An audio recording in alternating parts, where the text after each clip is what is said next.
दोस्तों, जापान और चीन एशिया की दो बड़ी ताकत कहलाती हैं, लेकिन इन दोनों के बीच कभी दोस्ती नहीं हुई है। ये दोनों ही एक दूसरे को देखकर सुहाते नहीं हैं। ये दुश्मनी विश्व युद्ध के समय से ही चलती आ रही है, जो आज तक कायम है। वहीं अमेरिका के नेतृत्व वाले क्वाड के गठन के बाद दोनों देशों के बीच संबंध काफी नीचे स्तर पर चले गए। दोस्तों, दोनों देश के बीच विवाद के कई कारण हैं। इन कारणों के बारे में हम आपको इस वीडियो में बताएंगे। इसके साथ ही बता देते हैं कि इस दुश्मनी की वजह से दोनों देश अपने डिफेंस सेक्टर में बहुत बड़ा इन्वेस्टमेंट करते हैं, जिससे ये अपनी सुरक्षा को मजबूत कर सकें।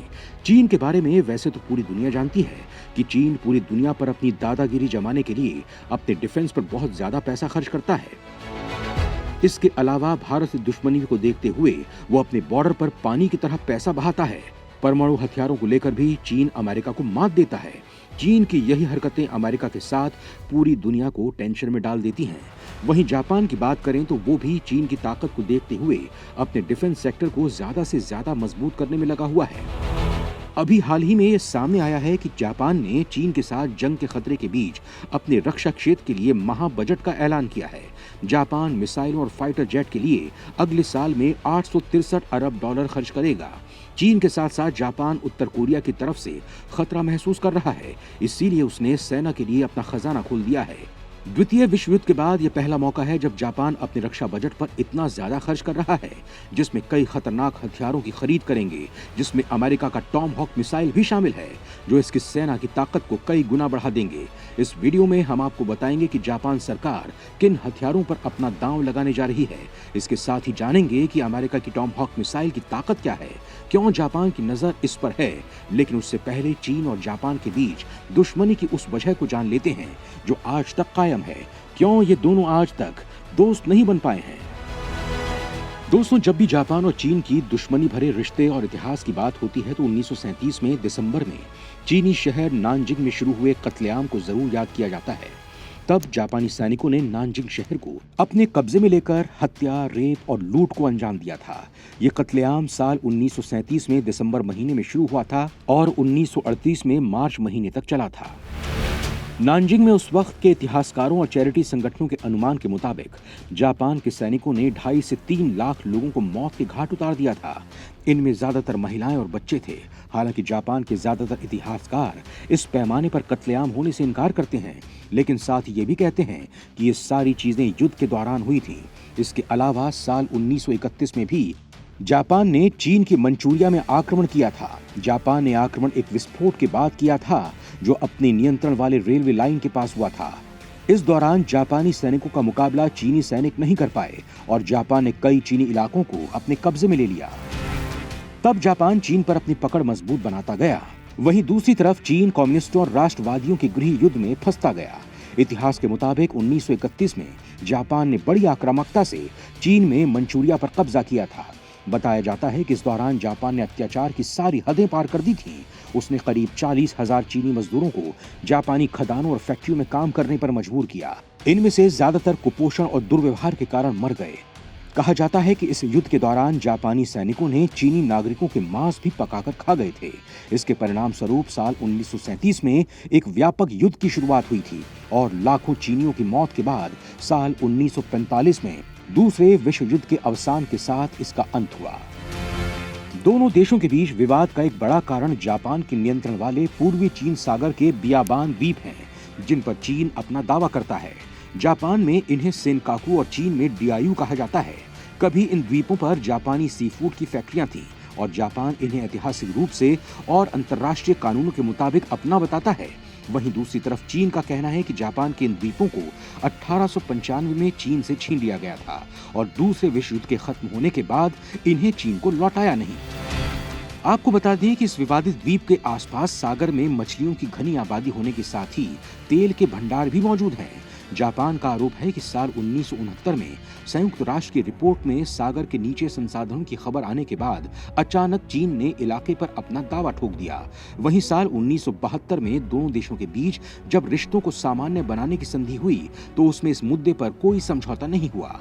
साल 2012 में जापान ने सेनकाकू द्वीपों का राष्ट्रीयकरण करके इस मुद्दे को हवा दे दी थी।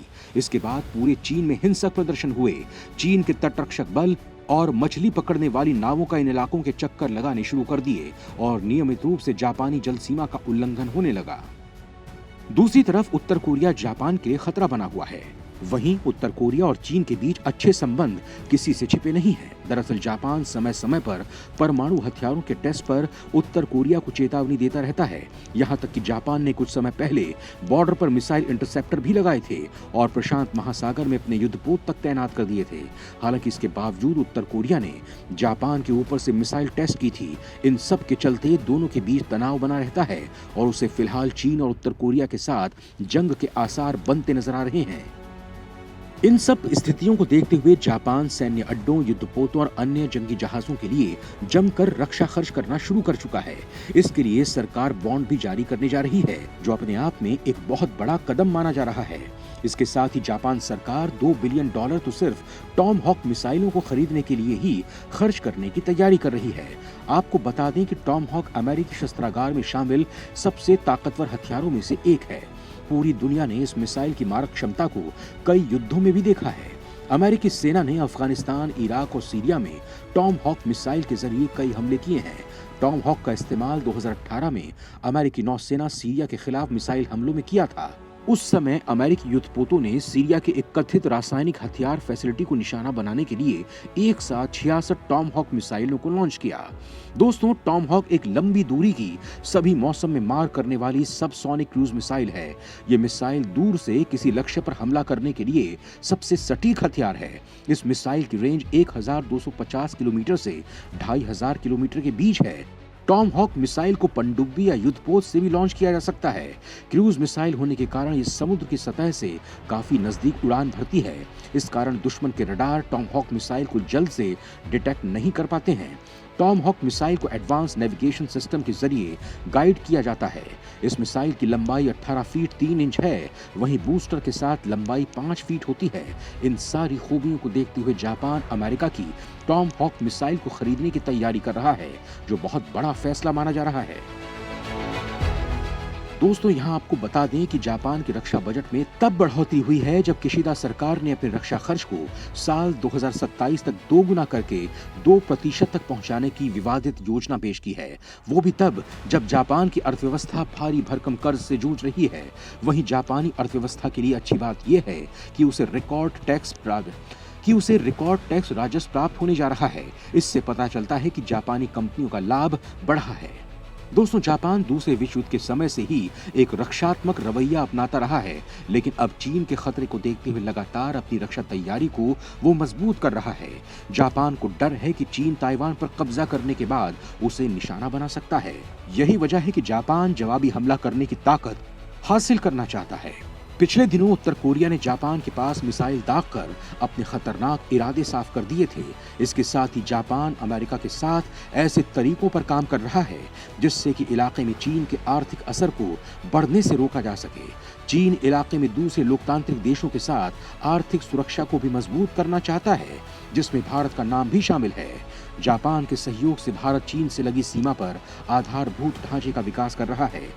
दोनों ही देशों ने हिंद प्रशांत क्षेत्र को खुला एवं मुक्त बनाए रखने में साझा हित की घोषणा भी की है, लेकिन उनके बीच द्विपक्षीय सहयोग में अभी भी कमी ही है। लेकिन फिर भी दोनों देश इसी कोशिश में हैं कि चीन की मनमानी को रोका जाए।